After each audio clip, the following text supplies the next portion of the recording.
It's February, and that means love is in the air this month at Theme on Screen. That's right. Join me, your host, Katelynn Pedri, as we explore the movies we love that are all about falling in love.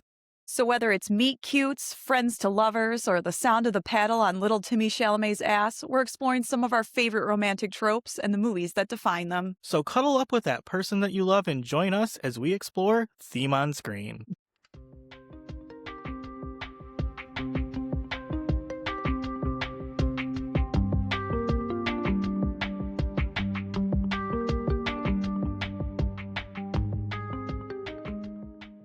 Did you see what I did there with the intro? I called me by your name. I did. I saw that. Thank you. Thank you. Yeah. Great callback. A hint for all of our listeners about what today's episode will be about if you didn't read the description or look at the title. If you're just one of those blind listeners. Yeah, so welcome, everyone. We are on episode 14. Big 1-4. Big 1-4. Can't believe it. I can't believe it every episode. I'm like, wow, we have been doing this and we're still having a decently good time. Yeah, I'm not usually committed to things. I like quitting. So the fact that we've made it this far, I'm proud of us. Oh boy. Yeah, wow. Okay, listeners, like he's committed to you though.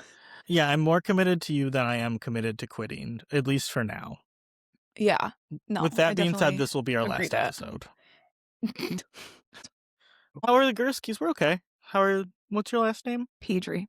How are the Pedris? No, we're good. It's been a busy week. Like work has been quite taxing. I don't know if you've been feeling that, but this week has just been it's a breeze over there. Work's a breeze for you. No, it's been a pretty busy week. I don't think it's work that's taxing. I think I've just reached the point in the year where it's February, the gray days, the snow, the cold, the not being outside. It's finally settled in that, I don't know, we're all going to die. Yeah, we're just in the darkest timeline. And that's all. We are in the darkest timeline. That's all there really is to say about that.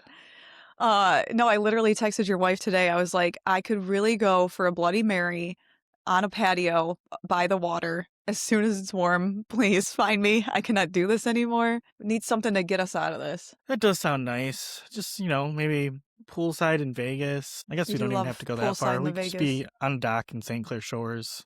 Yeah. I mean, we can go back to, I shouldn't name the restaurant directly, but you just said it anyway. Mike's on the Water. Give him a shout out. Great place. I feel like we dox ourselves so much. I know. If honestly, we get enough fans that they're kind of stalking us around the restaurants we kind of mentioned we like to go to sometimes, I appreciate it. I want to be loved that much. Would you give an autograph? Would I give an autograph? Yeah.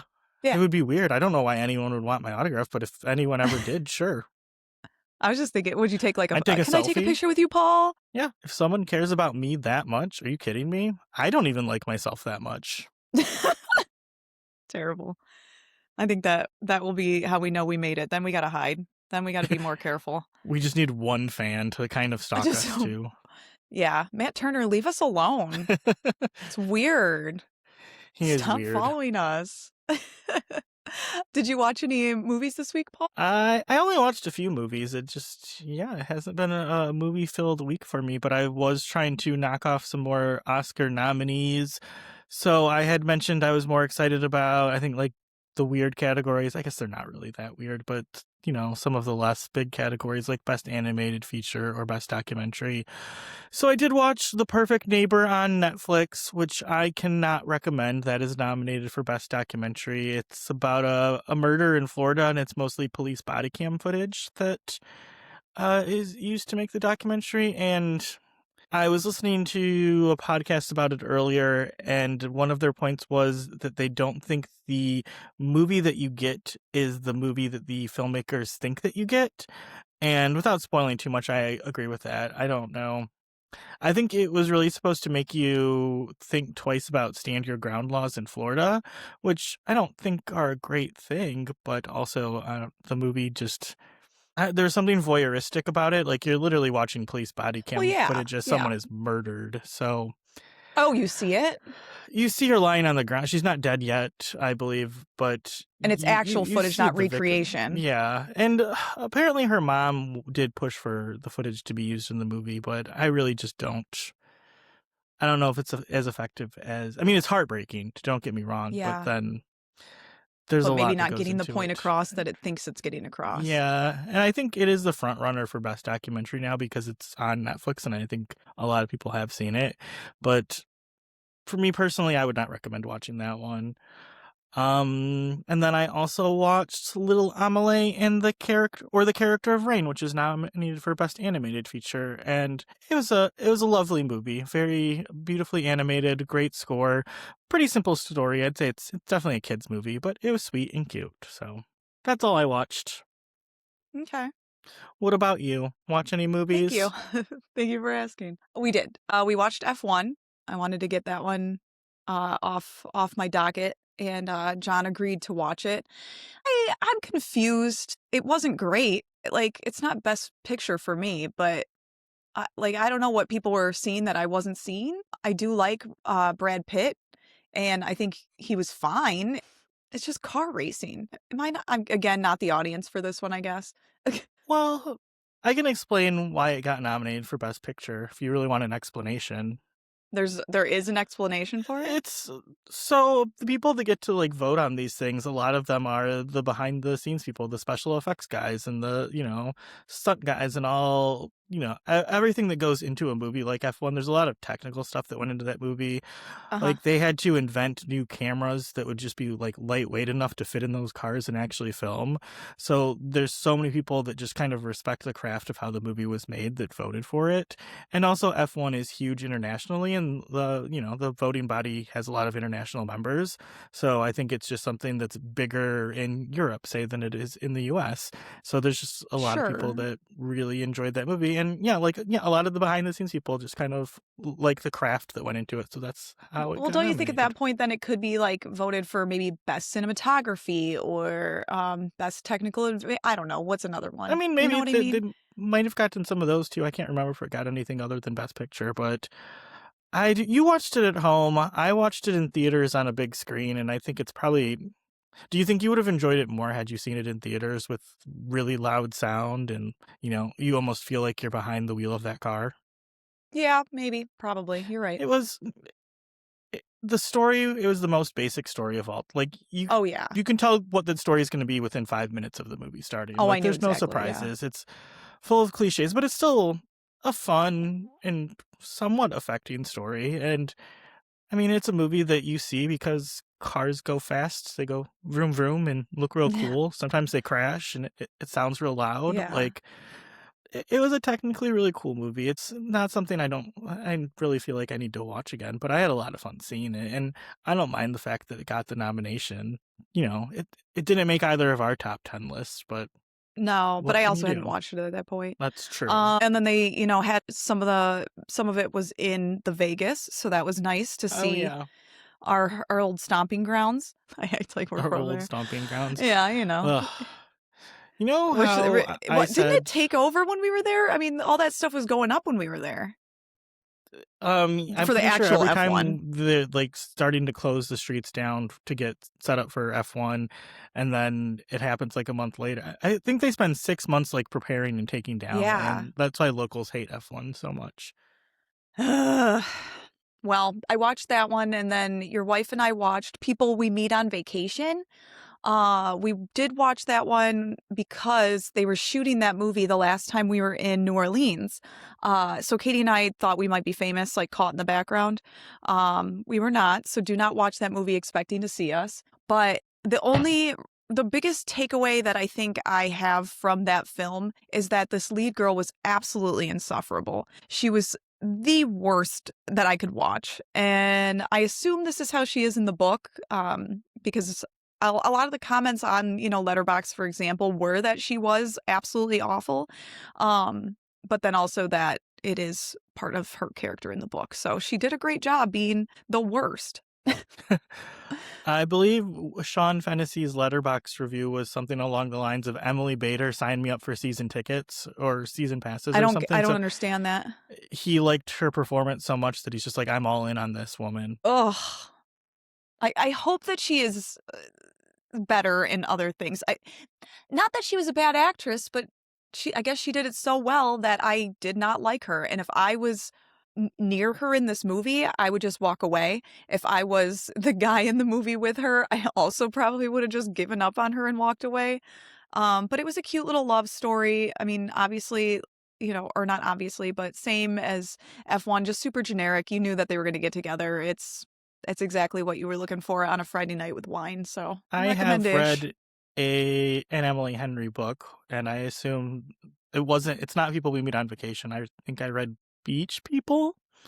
We read it for book club. Someone wanted to pick a light, airy book, and it was a light, airy book. It was like a Lifetime movie with a little bit more sex. We barely got the sex that I wanted. Yeah, not enough sex on vacation. Yeah, like 2 sexual scenes, and they were not graphic. It's a Netflix movie. What do you I'm a expect? creep. I'm a little creep, but yeah, looking for a little bit more. So not great, not terrible. 'Tis the season. 'Tis the season of Well, love. did you also watch The Rip, didn't you, since we last I thought I talked potted? about that one. Did we talk about that already? I talked Man, about I The don't even Rip. remember the last episode. Melissa was Uh, here. and Melissa was here. Yeah, I coulda sworn okay, we can talk a little bit about The Rip. I watched The Rip. I know I told you. I said I felt like I was being duped, like I was being double crossed. Like he was double crossing on him and I felt double crossed because I was so confused. Oh, okay. Did I not say that? Did you say that to Katie and not me, or did we? If we Maybe? talked about it and I forgot, I'm sorry. Wow. It's fine. We're doing great. Doing great, Well, buddy. you've seen more 2026 movies than I have so far, so I'm really trying this year as you're we are failing going as a into our critic. full year of podcast and making the effort to do the do. Well, I want to see more movies, but I do have PTSD. As my friend Kyle says, the T stands for theater. But we're going to try to see a movie tomorrow, aren't we, Caitlin? We're gonna give it a shot. Just make sure that the theater's empty when we get there. I have such anxiety of shushing someone, and I I don't know. I don't know. I don't want to do it. Should Please we just please get one stop of those talking. like little, not like air horns, but those things that you kind of get that like kind of like a spray can that like you spray when like a dog makes a noise and makes kind of like a shushing noise, but it's just air. Should we get I'm that not and like familiar. spray it? Okay. Well, Kelly had one. My sister had one for her dog, so maybe we can take Yeah. those into the theater with us. I don't know if that'll stop them. Then we get kicked out, and now we don't see the movie. Probably. Well, there's going to be 3 of us, so safety in numbers, right? Or at least Like the like other more person bought a shushing ticket. power in numbers. I don't know.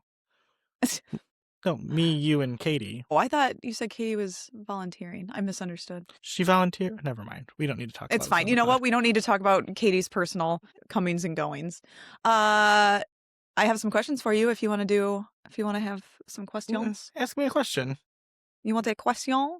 I was thinking this week about movies that I watch when I'm sick. And so I was wondering if you had a specific one that you watch when you're sick. I have a really boring answer to that, and it's no.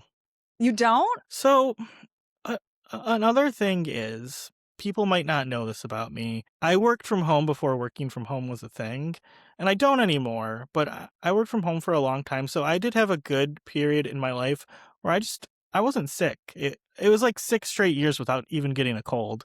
I don't think I actually got sick until I got COVID, and that honestly, I don't know, maybe 8 years straight, 9 years straight without having a cold. So Mm-hmm. I just haven't been sick in a long time until like recently when I had to start going out in public again.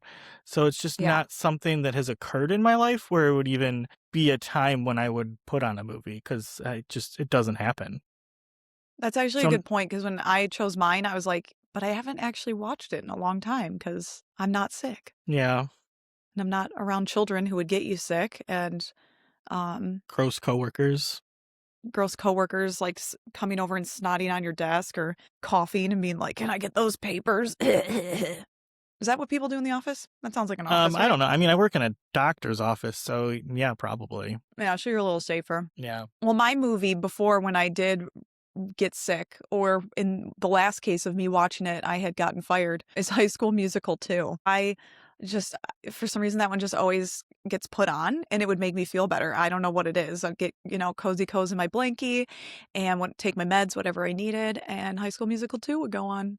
What is about 2 over 1 and 3 that makes you feel better when you're sick? Um, I don't think there's anything particular about 2. I think I do like 2 probably better. I like the music, and, they perfected I feel like they were perfecting, like, what they did in High School Musical 1, which probably they probably didn't think that they would do any more of those, but then it was a huge hit, and it was just, like, it was fun taking them out of the high school, taking them to the golf course, giving them all a job, like, them having to, navigate that. It was just fun, and, yeah, and then you get the, awesome performance, from Zac Efron. "I'm not gonna stop till I get my shot. This is my plan. Oh, that's the one on the Bet golf on it, course, bet right? on it, bet on it." Yeah. Yeah. I was doing it, bet I'm doing the hand, Yeah. like, "Bet on Okay. it." So, that's what I like to watch. But Well, like I good said, I movie. haven't watched it in a while because, again, I'm not sick, and that's a really good point. We're very healthy people. We probably need to do a season on musicals. Speaking of High School Musical, because did you see our YouTube comment that said, Katelynn, you need to watch The Sound of Music? Someone wrote that to me? Someone wrote that on our YouTube comments, yeah. So, Oh, also, no. everyone, thank you for making it our most watched YouTube episode. That's wonderful! We're so personable and watchable. We are. I mean, one of us Wow. is. It's not me. Well, I thought you were gonna take that opportunity to toot your own horn. No one wants to watch me. Come on. I'm being honest Yeah, on this well, it's not podcast like they can tonight. zoom in on my face only, please. Is that a thing? Should we do Can like they? a Please Katelynn don't. only cut where it's just you? We cut Please don't do my that. video feed. No, because I make the weirdest faces, I say the strangest things. Like, Well, those don't things are listen all to me, true. don't look at me. Why are Do we we have on time for YouTube one again? more? Yeah, ask me another question where I actually have an answer. Okay, ask me another one. What actor will you watch actress, anything that they do? Okay, I have 2 answers for this, even though realistically I haven't actually watched everything for both of these actors/actress. But I think going forward, if they're in a movie, I know it'll be an interesting role and I will at least want to watch it. And for the most part, I don't have a problem going back and watching some older movies with them in it because I just think they're great. So, unsurprisingly, number 1, Emma Stone. I think I've talked about on this podcast that I love Emma Stone and pretty much everything Have that you? I she's don't think in. I don't Oh, think I've heard it. I love Yeah. Emma Stone. And she's great at picking out roles, and just everything she does is pretty interesting. So, if Emma Stone is in a movie, that it's probably going to be a good movie. So What's your that is my favorite Emma number 1 Stone? answer. My favorite Emma Stone? Yeah.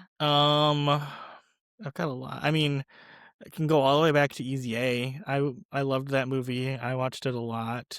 I really liked the first Zombieland. I don't know, but Poor Things, obviously. I love Poor Things. Mine's super bad. Superbad, also great one. Her first role, right? You scratch my back, I'll scratch yours. Well, the funny thing about No. that is my back is on my dick. I saw that movie in theaters by myself. I mean, honestly, go for it. I had a nice phase in my life where I just wanted to go see movies and I wasn't dating anyone, so it was a Friday night. I just go see a movie by myself. Why not? Yeah. Okay, second answer all day. though. Yeah, And go. this might seem like a joke, especially given with what I said last week about who I'd cast as my romantic lead, but I'm not actually joking, and the answer is Kermit the Frog. Like, no cap. If any Muppets are in a movie, if they make a new Muppet movie, I'm there. Yeah.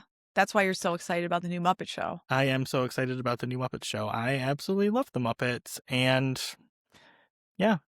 Has Kermit ever picked a bad role? The answer is no. No. He's got a great agent. He's picking the best Mhm. films. Which one's your favorite? So there's like Muppet Christmas Carol, Muppet Treasure Island, Muppets Take Manhattan, Muppets well, in there's one Space, Muppets the in original Space. Muppet movie, and then the 2 most recent ones. Am I I a guess man? the one I remember the most is the one with Jason Segel, when they kind of relaunched in 2011 or whenever that one. Yeah. So I really enjoy that one. I haven't seen some of the older ones, like the ones from, I've seen Christmas Carol. I think I've seen Muppets Take Manhattan. I'm not sure about the original one or Treasure Island. But Treasure yeah, Island was dope. those are all on Disney Plus, and I really want to watch all of them. So All right, you I got love some you, work to Kermit. do. You got some What Kirby about work you, to do. Katelynn? Who are your movie stars that you'll watch anything with? My first, no particular order. Timothee Chalamet. I think I only have maybe one movie of his that I haven't seen. I think it's called Miss Steven. Actually, make that 2 because I've never seen Interstellar, but isn't he only in it for like 6 seconds? I think he's only in it very briefly, but, maybe we can cross that blind spot off for you next month. Maybe. Wink. See, someone's gonna zoom in on that and be like, "That's awful." What Mhm. can I do to get you to never make that face again? Jacob Elordi now, he's my new hot guy, obviously. But I'm not very good at watching his either because I haven't seen Priscilla, and that's probably it, right? He's done a few. Have you seen all the Maybe I'm Kissing caught up. Booth movies? Oh yeah, I've seen all the Kissing Booth. Oh Oh, yeah, okay. yeah, Couldn't think of anything those were else he was in other than those were Saltburn. good. And Saltburn I've seen, and oh my gosh, and yeah, Frankenstein we watched, and Euphoria he's in. I watched that too. So it's scary, because it's teens like doing things that you're like, please don't do that. Oh my god. Aren't they adults Uh, in the upcoming season, though? yeah, yeah. I think we jump ahead like 5 years or something. So they're all Because out it's of high been school. 5 So years I since the guess last season. yeah. Well, it's hard out here. I have It 2 is. more. Adam Driver. You know how much I love Adam Driver, but I have not seen all of his filmography. I do have a little bit more to go, but I mean, usually if he's in something, I'm like, oh, we should watch that. What Like about that he's time definitely. traveling dinosaur movie? Oh, I remember that. No, I haven't seen that. Yeah, I didn't do that one. And then I didn't watch Metropolis either. But who did? And then finally, Mary-Kate and Ashley. And I've seen every single Mary-Kate and Ashley Every movie. single one. Every single Mary-Kate and Ashley movie because they used to be free at my Hollywood Video. They were like the kids section. Any movie you rented from the kids section was just free. Like you could just check it out and, not pay for it. And so every time we went, my mom would, pick out a new release and then she'd let us pick something from the kids department. And I would always grab a Mary-Kate and Ashley movie. It You look seems weird that confused. your Hollywood Video was just giving away kids' movies for free. Like, Well, I mean, it was a maybe rent. Like it was a rental, but yeah, it was still free. they could have charged something for it. Oh yeah, they definitely could have charged me, but they I didn't. mean, you sure Carol wasn't just stealing? I'll ask her. I'll ask her. But I remember like renting like strawberry shortcake movies and stuff like that, and I could have sworn it just said kids movies free. Or maybe I Uh, couldn't read. Maybe that's what it was. Maybe I yeah, was maybe. stealing. Oh no. Oh I feel no. like through just like osmosis, I probably absorbed a lot of those movies because my sister Taylor did watch a lot of Mary Kate and Ashley. So I remember little Lizzie before she became Elizabeth Olsen when she was just the bratty little sister in those movies. Yeah. You remember Lizzie? Don't be a brat. Yeah. My Yeah. favorite one is Holiday in the Sun. You didn't ask, but my favorite Holiday in the Sun, is didn't Holiday in the that Sun. have the Weezer song in the did it Yeah. have Hmm. Island in the Sun? Yeah. I Yeah, I remember. was trying to get your wife to watch Mary Kate and Ashley, and then before we settled on the other movie, I was like, "Yeah, Well, I mean, if you want to watch like Winning London," I'm glad she said no. she didn't say no. She said, "Oh, I haven't seen that one," or Oh. "Oh, that's a good option." She said that's a good option because that doesn't sound like her. Maybe. Well, that's some banter, isn't it? Do we want to move past banter to talk about Call Me by Your Name? Okay, yeah, let's get after it. All right. Well, the cast of Call Me by Your Name, they are several people. So Sure Katelyn's are. favorite, Lil Timmy Chalamet, he plays Elio Perlman. Then Armie Hammer plays Dr. Hannibal Lecter. Oh my God. Michael Solberg is Elo's dad, Mr. Perlman. Then his mom is Amira Kazar is Anella Perlman. I honestly didn't know. Oh yeah, his dad doesn't even have a name. It's just Mister. That's funny. No, no. Okay, so remember the scene where they show up to the water and the guy's pulling out the statue from the water? He calls him Sammy. He says, Oh, "Sammy, okay. come on over here." And I think that's the only time anyone calls him by his name. Oh no. Oh, but Sammy in Italian means professor. Are you sure? No, it doesn't. It absolutely does not. Don't do that to me. And Dupa. then Esther Gurel as Marzia. Masia. Sure. And Armie Hammer's actual name is Oliver, not Dr. Hannibal Lecter. Yeah, we're not talking about his personal endeavors. We're only talking about his movie endeavors. Well, Katelynn, now that I gave us a rundown of the cast, would you like to give us a rundown of the movie? Yeah, I did a short one because I figured we'd have a lot to talk about. I'll be right back.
Okay. I'm literally never eating before the show again. Don't you always have to eat before the show, though? No, no. I think it's best I just stay away from food altogether. Smart. Okay. Okay, Caitlin, do you want to give us a rundown of the movie Call Me by Your Name? Absolutely. I did a nice little short, succinct overview for everybody so we could get to all the juicy details. Call Me by Your Name takes place over one summer in northern Italy and follows Elio, a 17-year-old spending his break hanging out at his parents' house, reading, listening to music, and generally just kind of killing time. Things shift when Oliver, an American grad student, comes to stay with the family to work with Elio's dad. At first, their dynamic is a little awkward and kind of hard to read, but as summer goes on, they start spending more time together, including bike rides, trips into town, just kind of like really orbiting around each other. The movie is really about how that relationship slowly develops and how it ends up being a huge emotional turning point for Elio. It's a very quiet, character-driven movie that focuses on mood and feeling more than the plot, and it captures that specific experience of first love that only lasts for a moment, but it sticks with you forever. Okay. You don't think that it sticks with you? That's a summary of the movie. Okay. Thank you. You're welcome. If it wasn't clear, I am a fan of this film. More than a fan, Caitlin is a I'm fan of this involved. film. So you can kind of tell where my stuff is going to go today. But where do you want to start so I'm bracing myself? Well, okay, let's just get it out of the way. I do think the age gap in this movie is incredibly problematic. I think a romance between a 24-year-old and a 17-year-old is just a little bit gross. 17 is the age you are when you were in high school. 24 is the age Katie was when we got married. 7 years might not sound like a huge deal when they're both adults. The amount of life you live between the ages of 17 and 24, I mean, we are dealing with an adult and a child in this movie, and I am unable to view this movie through any other lens but that. So I will try to remain objective and not completely trash the movie. I will say I enjoyed this movie more than Jerry Maguire, but I can't not say that I don't have a problem with the main relationship, which is the crux of the movie. I will My nose is say like I weeping don't now. understand why they couldn't make Timmy a year older or Armie a few years, like just specifically picking the ages of 17 and 24. I don't think it needed to be like that, and maybe if it wasn't, I wouldn't have the problems that I do with this movie. But yeah, that's out of the way now, so we can talk about the movie without negativity. Well, I will say I'm not Other than the I'm things that not I'm like a negative on. proponent of child-adult relationships. Like, please don't think that. But I've spent enough of my time defending this film because I find it so beautiful and I find it romantic. And I think that in the time that it was, 17 wasn't as weird as it is now. In I 1983, don't know. I wasn't there. it's 2 years before I was born. Okay, Austin so was let's just put it 6. out there. We both don't agree with the age gap. We don't like obviously that's not great, but let's focus on what what the beauty of the film is, I suppose. Well, I guess in saying that, I find it hard to buy into any of the romance when I think one of the characters is a sexual predator. But I do think there's a lot of passion. Okay, let's just get past it, I guess. I'll probably make fun of it You again, can, but because I'm where do sure you want to people are gonna start? dog and be like, "Yeah, that movie is low key creeps," but I will say, let me do a positive. I think this is a really well-made movie from a technical perspective and from performance-wise. I think, I mean, maybe I'm jumping into cast thoughts, but, I'm not the biggest Timmy fan, not as much as you are. I think this is the most affecting performance I've seen from him. More so than Marty, more so than Like Lady Bird is probably the movie that I like the most with him in it. I think this is the best performance I've seen I will from Timmy. absolutely agree with you. This was, uh, as I had seen a few things from him before this, I believe, but this is where I really was like, oh, wow. Like, I really like this guy. And it wasn't just because I thought he was, like, a real cutie, but I think his performance was just so striking, so emotional for me, and, he really put his whole self into it, and we can talk about cast if you want, we can get into that, because I do think that Timothy was the perfect and right choice for this role. Um, from my online, being online constantly and all this other stuff. And I said that there was something that was holding me back from loving Timothy as much as I used to. Um, Apparently, the internet calls this era his twink era. And I guess. I guess that's my favorite Timothy is twink Timothy. Um, please don't. What's his era now? Is his Yeah, he's dirtbag kind era of in that or? like yeah, dirtbaggy kind of hustling. Not even hustling because when he did this role and he hadn't had any big roles before, that was him hustling, trying to get these bigger roles. And sometimes you got to take those uncomfortable jobs, I guess. And don't worry, his mom was on set the whole time. So I think he was absolutely the right choice. What do you mean by uncomfortable? Like the backseat of a Volkswagen? Are you just saying that that's a bumpy ride? What are you saying? Did that reference go Were they over your driving head? in a Volkswagen? No. For anyone that gets that Yeah, reference, so they'll can probably someone think it's help him funny. out? I'm Because not it's going to not gonna be explain it me. though. It's not gonna be me on this one. Did you have anything else about Timothy? Well, as someone, well, I don't even know what I wrote. Who knows? My notes on this one are so all over the place. Like in cast thoughts, I probably have something about plot. I don't know. Figure it out, I'll give you a second. So okay, I guess in regards to cast thoughts and kind of, well, I don't know. Maybe this is intentional. Maybe it's not. It's his twink era, and he looks like such a kid, and Armie looks like such an adult. I think if you had different actors in the roles, then possibly it could also come across less creepy. But because Timothy looks so young, I mean, let's be honest, Timothy's 30 now, and he still looks like he could play Right. a Yeah, I teenager. mean, he's always looked very young. There was nothing So, they could really do. but I think, yeah, just the way both of the actors look, I mean, it's, yeah, maybe it is intentional. Like there is just such a difference between the two, is as in one still looks like a child and one looks like a full grown man that could probably be like the leading quarterback on the football team or something. Yeah, maybe. So I don't obviously you know. don't love Armie Hammer? It's gonna be hard for me to separate the Armie Hammer I'm personal sure he things gets it. from Armie I'm Hammer sure in he this gets movie. it. But even so, I remember when this movie came out. I don't remember what magazine. Let's say it was Vanity Fair or GQ. Just an article that like came out that was basically, I put in my notes, Armie Hammer is fetch in that like they were so desperately trying to make him happen because he is just like a rich person with like no other skills to offer the world, and it's just like, well, he's handsome, let's make him an actor. And it might have worked out after this movie if he could have refrained from trying to Yeah. eat women, but prior to this he was just the kind of guy that was just shoved down our throats, just not really that much talent, just an insanely rich person that wanted to be in movies. So I never was really a fan of the guy, and then when it turned out that he was also probably a cannibal, liked him even less.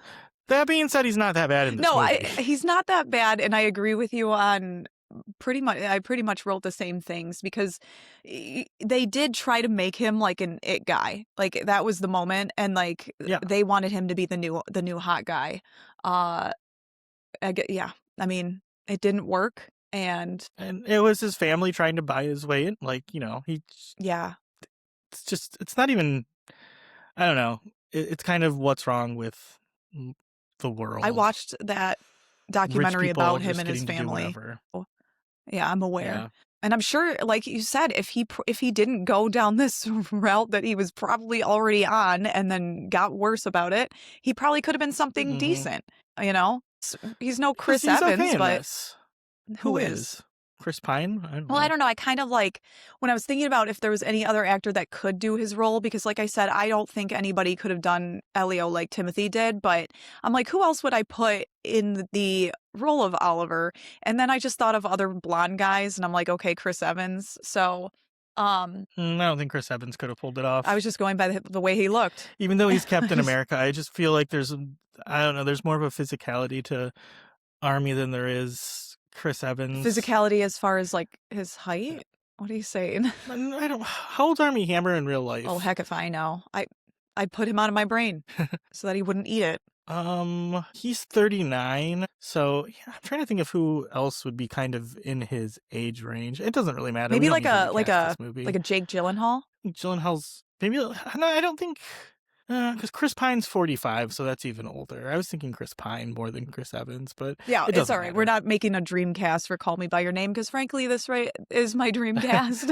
So it really doesn't do any good. We're just trying to make a non-problematic in real life cast. Let's just say Matt Okay, Turner.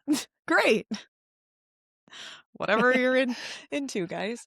And then my last note on Armie Hammer, I think for both him and Timothy, I just think willing to put yourself out there. Like Luca Guadagnino, he has some lofty thoughts as far as sex and uh all of that kind of stuff. So I think it was great on both of them for putting themselves out there. If it was even if it was like an uncomfortable thing to talk about or could have been misconstrued or thought of as weird, they both put themselves out there, and I thought they were great. Yeah, no, I like that part, and I did put like I don't know how old Timothy was when he actually filmed this, but I think he probably was fairly 20, close to the 21. age he's portraying.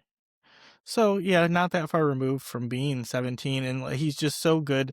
Like I'm sure you don't want to remember this, but we all do remember like the awkwardness of being 16, 17 years old and just having a crush on like someone and trying to play it Yeah. so cool. But you think that you're playing it cool and he thinks that he's playing it cool, but like watching him from like how we observe him, he is absolutely not playing Uh-huh. it cool. Like he's so awkward and just weird. Like it's almost like his head is on a string as far as Oliver is concerned. Like, whenever Oliver moves, it's like, and I just remember, like having a crush, like, oh, so and so got up and walked out of the room. I'm gonna like stare at the door for 5 seconds and then follow them out, but pretend I just had to go in that room for some other Mhm. reason. So Timothy was just really good at reminding me of the uncomfortable feelings it felt like to have as a Right. teenager. Like even the scene, and now we're just talking about cinematic moments, I guess, but the Yeah, volleyball well, scene when he, touched his shoulders and he's like, "Come on, man," like trying to play it cool, like, "I don't want you to touch me, but like please touch me." Kind of thing. Like, I don't want to like or, uh if my mom would be like, "Hey, here's so and so," because we had a neighbor, he was cute. He's not gonna listen. He was a cute neighbor guy, and she'd be like, "He's here," and like, "Go say hi to him." I don't want to say hi to him. Like, I don't want to talk to him. Like, but I but you totally did did want to want to say talk to hi to him. him. I Yeah. don't like you could see yourself in his character in Elio, and you're like, Hmm. "Yeah, I get it. I get it. Try to be cool, but you're not Yeah, so I super think that's cool." his performance for sure. The writing, just making the character, portraying the character like that, like, yeah, really took me back to a time in my life that sucked. Because now you're so cool and confident and would definitely approach uh, a girl that you thought was cute. Well, no, absolutely. Well, yeah, sure, if Yeah, I'm no. married to her, but other than Other that, than that, no. you'll never see me out there. If Katie dies, I will never Oh, talk no, to no, no, another I'm woman done. again. This podcast will be over because I won't even talk to you. Just I'm I done guess with we'll women know. I guess we'll entirely. know then. I don't I don't want to feel like 17-year-old Timmy Chalamet and call Oh me by your boy. name. I also wrote down Michael Stolberg, the dad. Yeah, I The thought dad, he yeah. would. I think that he is just one of the best parts of this film. He has a warmth to him, and he's so intelligent, obviously, and I just think, he's like somebody that you want to be around in a different way than, Elio wants to be around Oliver. It's like you wanna be with that smart guy in the room, you wanna be talking to him, you want to impress him, and like I said, I just thought that he had such a like a tenderness just about him for Elio, and obviously because it's his son, but, he accepted him, whatever he was gonna tell him, and he was watching him and could understand when he was feeling like, off or different or sad or whatever. I think if I had a dad, he'd be a great dad. If Chevy had been Yeah, Chevy around. had been around and didn't move on to his real family. Yeah, I liked both of the parents. I think and the portrayals were both good, and I did just appreciate the fact that they were just kind of an open and loving Uh-huh. family. And think had a very positive attitude towards sex. Yes. Like when Timmy's like, "Hey, I was gonna like bang He's like, so why and so didn't last night, you? or I almost banged so and so," and it's just like, well, why not? He wasn't like, "Go to your room, you're Uh-huh. grounded. You should never touch a woman ever." Like it's so I did appreciate the aspect of that movie. The parents just were not shaming their children. They were child. They were kind of just open and chill. I have some issues with their parenting style, but we can get into that probably when we talk about the dad's speech. Or I guess we could just say it now too, that like it's cool that you want your child to experience heartbreak because that is an important part of life. But if you're sending your child off on a sexcation with a 24-year-old, I don't know. Maybe a little problematic parenting right there. Maybe have some boundaries. Well, also, okay, well, should I speak to that, or do you want to wait until If we you get want there? to. Well, if you remember in the scene with him in his speech with his dad, or the dad's speech with Elio, and he said, "Do you think mom knows?" And he says no. I think that part of Oh, she I think totally part of knows. that was, I mean, I agree. I think she knows. I think she probably knows more than any of them, frankly. But maybe it was Mm. like, we'll just let them go on this vacation because so she doesn't have any inkling that anything is strange. So you think that they're? I see. I don't agree with that. I think both parents knew exactly what was going on. And I don't know, by the time he even has the speech with the dad to say the mom probably doesn't know, like he's like crying his eyes out in the car on the way home with her. I think she figured it Yeah. out. Well, And no, but she knew yeah, that they had a I'm special connection. But why would you jump automatically to, oh, they're fucking? Like you wouldn't jump automatically to that. But if you spend the summer with someone and get very close with them, uh, especially in a time where there's no phones, no, or no cell phones, no arcades or whatever for them to go to, like they genuinely just had to spend time together and learn about each other, you'd miss someone, no? get that. I don't know. I don't see a 17-year-old boy sobbing his eyes out because he's gonna just miss his friend. I feel like you. And also, they've lived with this child for 17 years and they seem to be open parents. They obviously have queer friends. So I think they might have some sort of inkling that maybe um, that their son is at least, if not entirely gay, at least, into men as well as women. I don't think they're I don't think clueless. they're clueless either. I think they're just really fucking cool. Because there is like a difference between being cool in that way and then cool in like the here's 1,000 condoms, make sure you're making right choices. You know what I mean? Like I think they fall on that more sentimental and caring route when it comes to it. Yeah, but they also sent him on a sexcation with a 24-year-old, knowing full well what's going to happen. Okay, but if you didn't know that your son was maybe having a sexual relationship with somebody, wouldn't it be cool to be like, yeah, go ahead and get away. You don't have to stay with us like you have been the whole summer. Just go off and do something fun. Yeah, that's cool. I That's mean, cool. whatevs. Whatever you think. So that kind of takes us into, you want to do I have so themes? many notes and we've just Do you want jumped to do like everywhere. But themes? yeah, we can do themes. All right, go ahead. Do one. I mean, I said it's a real coming of age film about that sweet spot in life when you really learn how to become who you are. So Katie would have hated this movie because she hates coming of age movies. Let's see. And yeah, kind of just embracing the time in your life when you're young.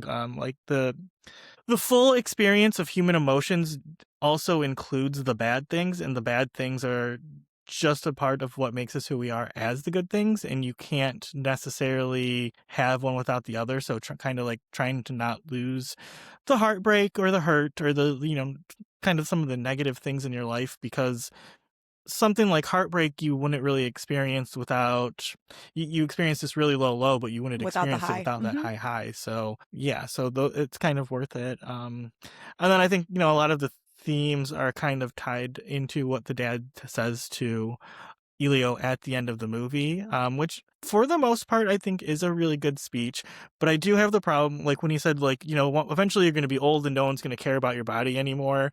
And I think that's another like the movie really does kind of fetishize youth, and that's not true. Like, if you're in a loving relationship, they're still going to love you when you are 40 or 50, and it doesn't really matter if you have, a hot 17-year-old body anymore. Sure, it would be nice, but like take care of yourself and whatever. And like, I don't think you're partner's like, obligated to love you if you become Jabba the Hutt or something. But That's interesting that you say that because it it it does.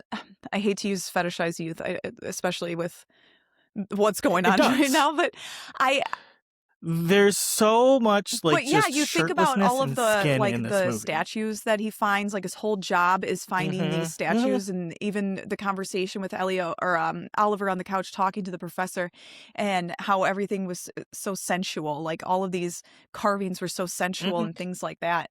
I never got through the book, but the Portrait of Dorian Gray, isn't that kind of what that's about too? Just like the Well, yeah, beauty so he has of that. he's well, sort of like he's got the portrait of himself in the attic, and so he himself doesn't age, but like the portrait does. So like by the time someone sees the portrait, he's like so horribly like disfigured and just disgusting. And yeah, Oh, okay, maybe I was thinking of just the fact I of, haven't like read that yeah, in I a was long just thinking of time. the fact of just, like, wanting things to be beautiful all the time, and that's what I always think of when I think about those statues, and why I have, like, busts in my house too. I love just the beauty of things. I want everything to be as beautiful as I can possibly make it. Um, that's just kind of like a little tangent, but it just reminds me of you saying, like, fetishizing that the body form and the and that sense. It made sense in my brain. And I think yeah, that's the big problem with what I have with what the dad says because I think he's saying a really good lesson up until he's like, and eventually no one's going to care about your body anymore, and I Could just it don't have think been that's read true, more just like a especially little you joke, know like, and then, you'll just be fat and ugly anyway, kinda. I didn't take it as a joke, but I I guess didn't if take you it want as a to joke. defend fetishizing youth, ugh. It's fine.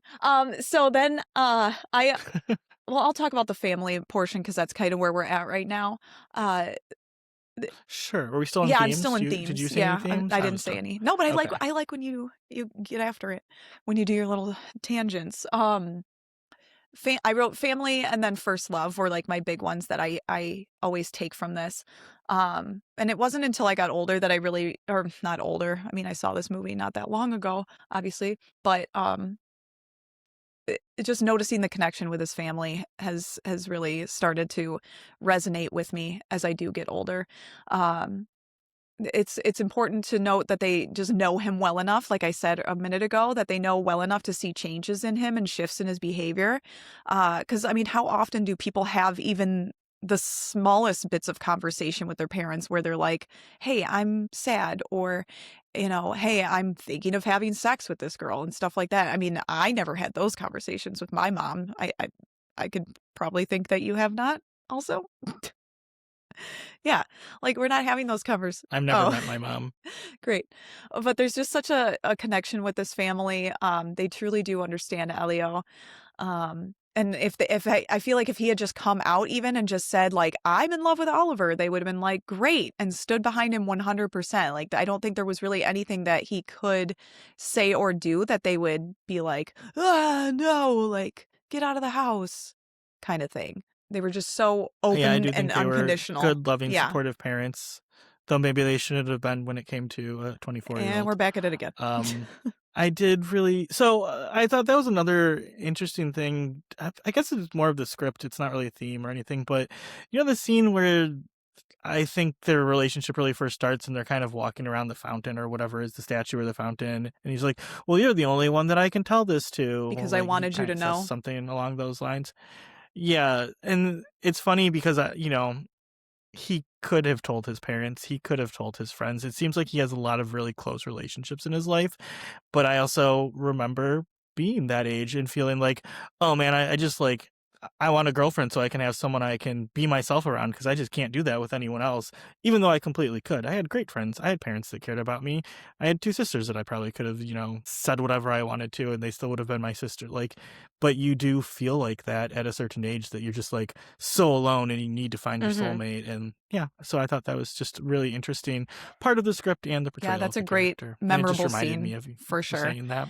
I get what you're Mhm. saying, just being able to find somebody who you know isn't gonna judge you for whatever you say, and, uh, and it Yeah. took him probably obviously they had multiple interactions. They were swimming out in the water and all this other stuff. And he had to really be sure that if he told Oliver that he wanted to take this relationship to the next level, that he was going to be like not amenable, but like hear it and not think, oh my God, this freak or whatever he thought he would think. Yeah. Um, it's such a beautiful scene and it's done just so well. And Yeah, I mean, the camera work's pretty simple in the movie, but I like that scene because it kind of like zooms out and like there's the distance between them around. Is it a fountain it's or a a statue? fountain. I don't know why I think it's a Oh, no, fountain. no, no. So, but It's a then like then they statue. come There's back. grass. Is it the World War One statue? Because aren't they talking about World War One at that like right I before think that? so. That sounds right. Okay, I think, yeah, whatever. It's a thing. But yeah, anyway, just kind of like the zoom out, but then they come Hmm. together around the statue and it's like the camera zooms in and then they're back together. I don't know. A lot of like really telling you what's going on with the cinematography in that scene. And I don't know, with the explicit words in the scene too, I guess. It's just a good bit of filming for a movie that I think is pretty simple with its, the rest of its Yeah, cinematography. simple's a good word for it. I was going to say soft. Like, I just feel like it's done so Mhm. softly. Everything just feels so It's tender. northern Italy, soft moving. Like, it's just a slow life. And so why would the camera be moving quickly? It wouldn't. You know what I Hmm. mean? Um, Oh, I also wanted to point out, uh, regarding first loves as the theme, one of my favorite parts is the scene where his mom's reading that book to him, and, she says, "Is it better to speak or to die?" And that just kind of being a theme that they carry throughout the movie, especially with the scene you were just talking about, Yeah. like and I think he even does say it before he says whatever, what he says to Oliver. It's just like, is it better to speak or to die? Sometimes it is better to just say it and get it out there. Uh, and it worked out, I guess.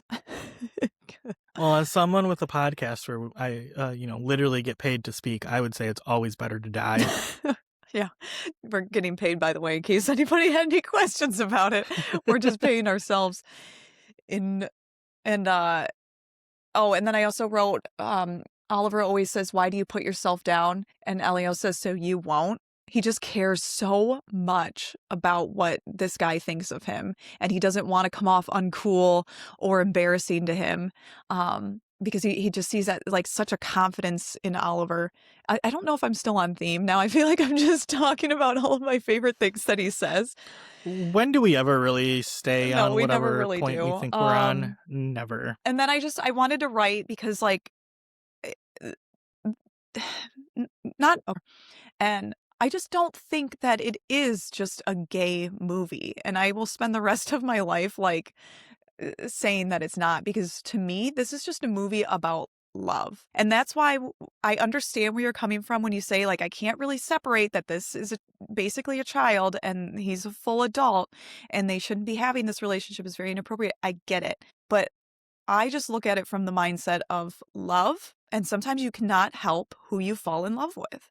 You just can't. And he felt that pull, that draw to him, and he didn't know what to do with it. And that's where like the peach scene comes from, or like the part where he puts his face in his bathing suit trunks. This just sounds weird if somebody like listens randomly. But have you ever just like love, not even necessarily love, but we're like so into something or someone that you just didn't know what to do? You were like, what do I do? Ugh. Do you know? Yeah, but then I think the problem with that is that's infatuation, not necessarily love. Like, infatuation can be dangerous and bad for you, and it's not really the same thing as love, as far as I'm concerned. So you think that they were just Yeah, and infatuated with each also other? I You don't think you think that they were can. in love with each other? So, yeah, kind of. Interesting. Um, I don't know. I do have like, so Jerry Maguire. I bought nothing. I didn't buy the passion. I did not buy the physical aspect. I didn't buy like the emotional aspect. And this, I at least buy the passion aspect. I think they're young and horny and want to get it on. They think they're hot, and maybe as a young person with a little less experience, you can confuse that for love, and maybe there was some love to it. But like, I think it's a passionate and a desired filled relationship. I wouldn't say that I necessarily see it as a loving relationship. Do I see Oliver and Elio as the mom's friends? Do I see them as like an older couple? Do I see them getting together? Maybe not. I don't see them, getting together and just like watching Yeah. Netflix. Well, in that case, I mean, maybe it was just that one summer, and they're always both going to look back on this one summer as like a special time. And, obviously, spoiler alert, at the end when Oliver calls and says that he's engaged to somebody else, and it's like to Elio, it was like, oh no, like I really thought that I was going to see this guy again. Like I really thought that something was going to come out of this. And maybe in some ways Oliver did too, but it just wasn't sustainable. It wasn't a sustainable thing for them at that point. I get what you're saying. I do. Oh, I also guess I should push back a little bit and say that I do disagree, because when you're a 24-year-old, you can help who you fall in love with by not allowing yourself to hang around with literal children. Yeah. But I do believe that this is not. I think you're right. This isn't a gay movie. I mean, I don't even know if either of them are I don't think they are. entirely gay. They could be bisexual. I'd say it's a queer movie. Yeah. Sure, I think that's a fair reading of it. But it's not about. Some people call it porny. I don't think mean, it it's a is. little bit sexually explicit, but I don't think it shies away from the fact that, I don't know, sex is kind of weird and gross. A little Like the clunky. peach scene, it's weird, you know, fluids and skin. They're all weird and gross, and you know, can be awesome and fun too. But like, that's just a part of life and love, and yeah. So I like that it doesn't shy away from the weird part of it, because it's not all, Lifetime movies and chaste hugs and sipping hot chocolate. Sometimes it's That fucking a sounds really peach. nice too. Not the peach part. And we can talk about that one. Do you want to go plot then, or do you want to go cinematic? Because I have peach under cinematic. I think I have it under cinematic too. Did we talk about? Is there anything else in the plot we need to talk about? I went over both. No, I went over everything So, well, for me. okay. Well, cinematic. So I haven't seen the other movies, but I read this is part of Luca's Desire trilogy. And just kind of like I was talking about with the infatuation or whatever, like I think the desire part really comes What are through the with the other way that two? everything is filmed. Like, the Queer? third, it's an unofficial trilogy. Like they're not, it's a Bigger Splash and something else. I didn't know this. I Am Love and A Bigger Oh, Splash. Those are so. you're telling me something I didn't know. It's a thematic trilogy more. It's the first paragraph of the I don't look Wikipedia at the page. Wikipedia. That's your job. You're the Okay. Wikipedia guy. Well, so I guess he considers it a thematic trilogy in that they deal with similar themes. And I have always wanted to see A Bigger Splash, which originally I thought was just a sequel to the mermaid movie Splash, but apparently that Splash is of a not the bigger case. splash. And then third one, even more splash. That Yeah, fits, no, it right? does. I mean, if you didn't know any better, which you didn't. What were we doing? Plot or cinematic? Where were you headed? I was talking about cinematic. I was going to say the way that it's filmed, just like you see so much flesh in this movie, even in just kind of a non-sexual way, but like the way the camera lingers just kind of on bodies, whether it be the guys or Maurizia, what's her Marcia? name? Just her in her bathing suit, or like them just going, maybe, I guess not skinny dipping, but like going swimming in their underwear. Just like, yeah, there's a lot of flesh and just like a lot of lingering camera shots, and the desire aspect really comes through. That's where I think that it's not, like you said, always sexual. It's just for the beauty of it. And why can't we just find those things beautiful? Those things can be intertwined. They can. Yeah. But mostly I feel like it's for the beauty. Particularly. I don't have a problem with that if they were age appropriate. They both were in real life. It's a movie. It's not real life. So yeah, getting in a little bit, then we'll just talk about the peach scene. I think we just need to get it out of the way because it's a hot one. People talk about this a whole bunch. I wrote that it's an awakening for him. Like he's just experimenting. He's really just trying to figure out things and understand why he's feeling this way. And, as a youth and you're experimenting with yourself and your body, and you don't know what to do with all these feelings. Like sometimes, I mean, American Pie, fucking apple pie, same thing. Only no one. Oh wait, no, his dad ate that. His dad did eat that. Yeah, his dad did eat it. Now that I think about it, he cut up the pie and ate it. Doesn't his dad catch him? Doesn't his dad know that his son's right. dick I was thought just he in ate the pie? No, he does catch him. Yeah, because he's doing it up. Okay, we're not reviewing American Pie, but until next week, because we're still talking about love. I look at that as like Jim and the Pie. just like an awakening. I look at it like that, and not that he's like a weirdo. Although I was really mad that he kept throwing the seeds, but then I thought, okay, nobody really goes up in this like attic base. What was it, like the attic on top of the garage or something? I assume, but he kept just throwing his peach Wasn't he seeds. just in his room next to like No, the guest room next to his main room? I think that's where no. he was when he Remember, was he takes Marcia throwing up peach there stuff. Yeah, and has sex because with her, and he throws oh the yeah, mattress maybe it's the down. sex Yeah, room. so he's just up there spending time Yeah, I alone. like that they just kind of had a sex room. I still feel like Mafalda probably goes and cleans. I don't know. It was like, what the hell is this guy doing? She is such a helpful Just throwing housekeeper. food on the She ground? does their clothing, she feeds them, her husband, procures the food. Like, they are really helping this family out. We all could really use a Mafalda. Well, then I don't know. He's just kind of like Mafalda always looks for signs as he wipes cum off with a t-shirt that she's gonna Uh-huh, wash. yeah. Like, come on, you're just giving her a sign right there, Got it. buddy.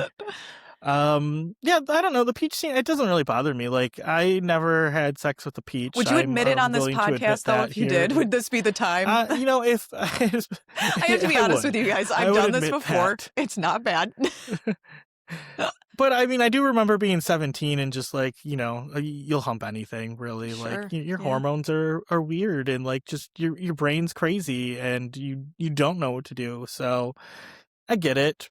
It's a little gross, but I don't think it's not supposed to be gross. Yeah, it's not supposed to be like, I'm gonna try And maybe that. not. I don't think that was the move. Yeah. I do find it a little strange that, Oliver was messing around with it, and I could definitely see how, like, if that was like a me situation and that was my peach, I'd be like, don't fucking touch the peach. Like, please, like, don't embarrass me. I Yeah. feel embarrassed because like someone saw what you did. Um, I probably would have, thrown the peach away though. Like I wouldn't just like set it next to me and take a nap. well, he didn't think anybody else was gonna come up Like what if there. his mom had Yeah, walked he didn't think in? anybody else was gonna come up there. He never thinks anybody's gonna come in. Oh, Timmy. He was just touching his peenie, and then Oliver gives not even one knock. He's just like knocking on the way in, and he's like, "Whoa, what are you doing?" Like, I'm in my room alone. What do you fucking think? Like, what do you think?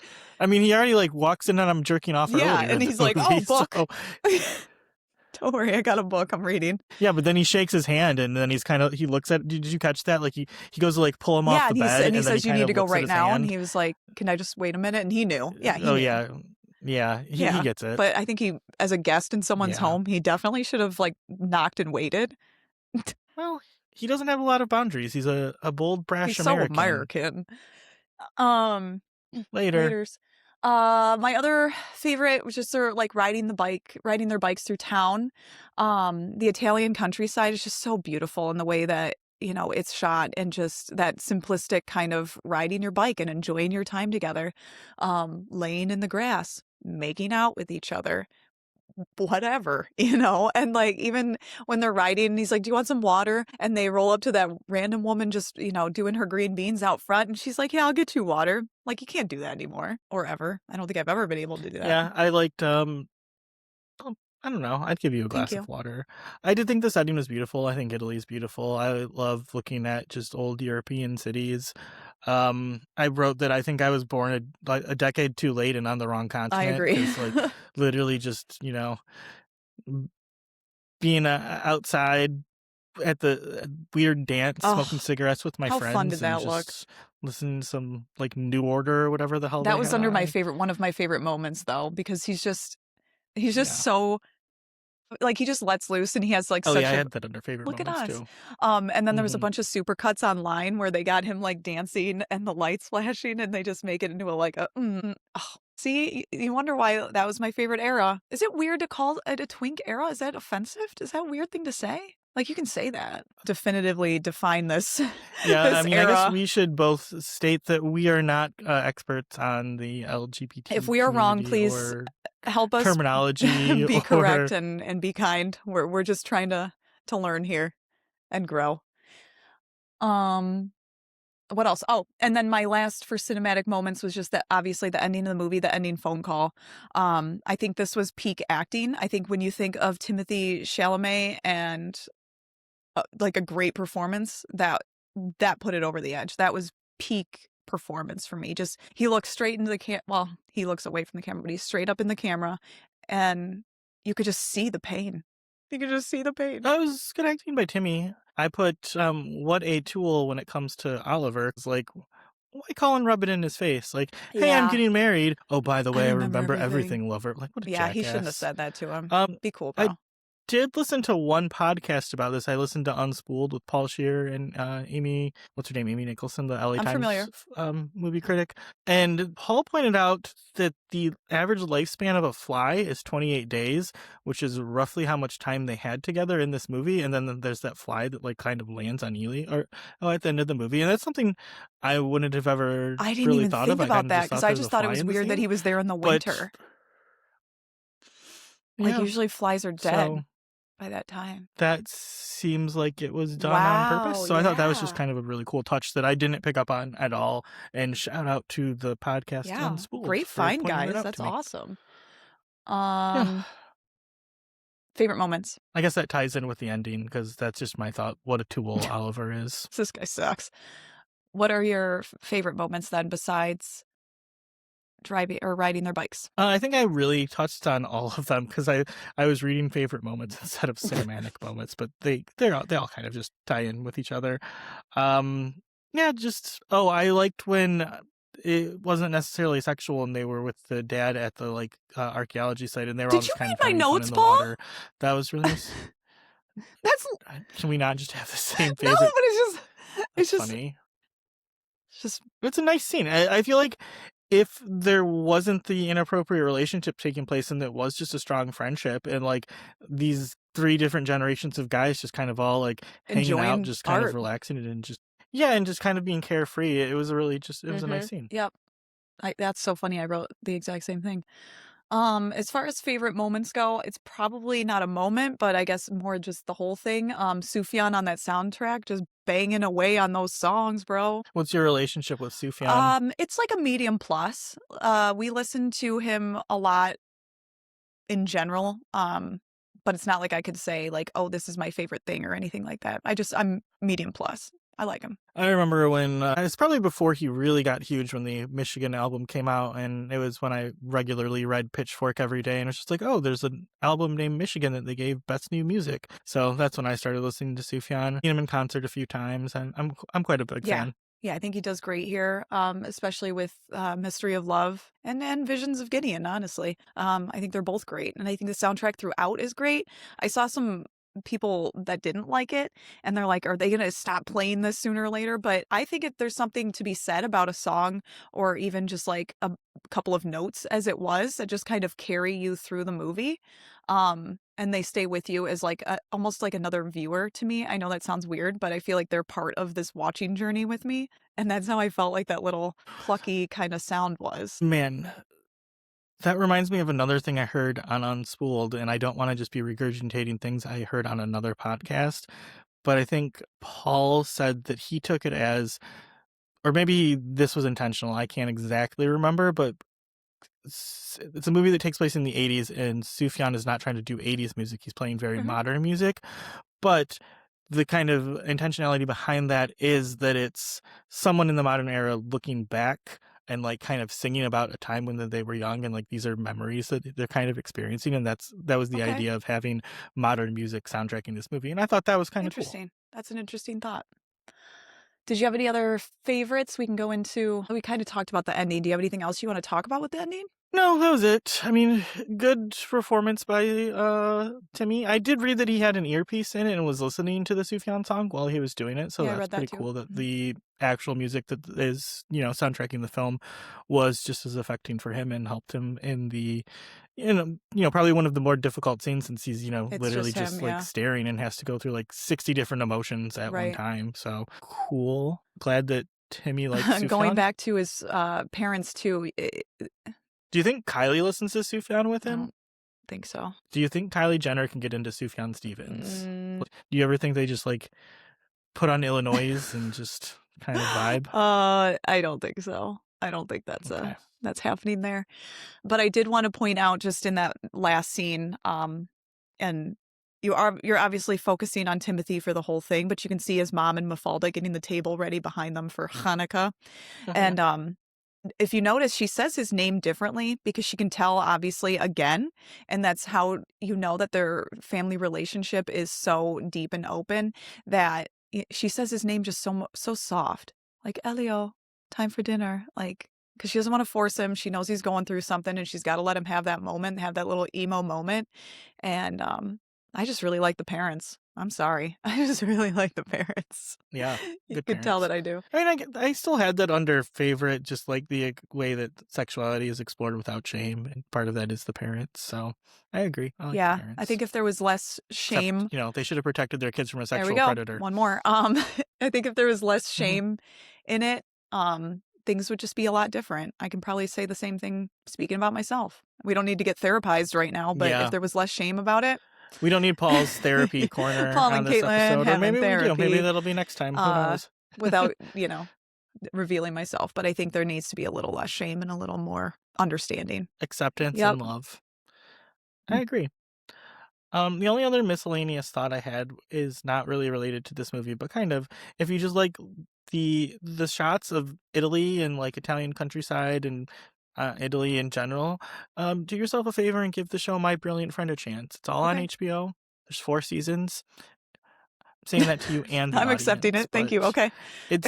it's post World War II. It's not necessarily the 80s, but it does span multiple generations. But it is it's a beautiful looking show, and some of it is a set. It's a recreation of an old Italian neighborhood, but then you do get some real Italy in it too. And I don't know, just old school Europe is really beautiful Fucking to love me. it. So everyone, watch that show. My miscellaneous thought, I didn't get it from Wikipedia. It wasn't even my thought. I just saw it. There was an interview with Timothy and Armie, and they revealed that they had wardrobe malfunctions with their shorts because they were too short and their balls were falling out.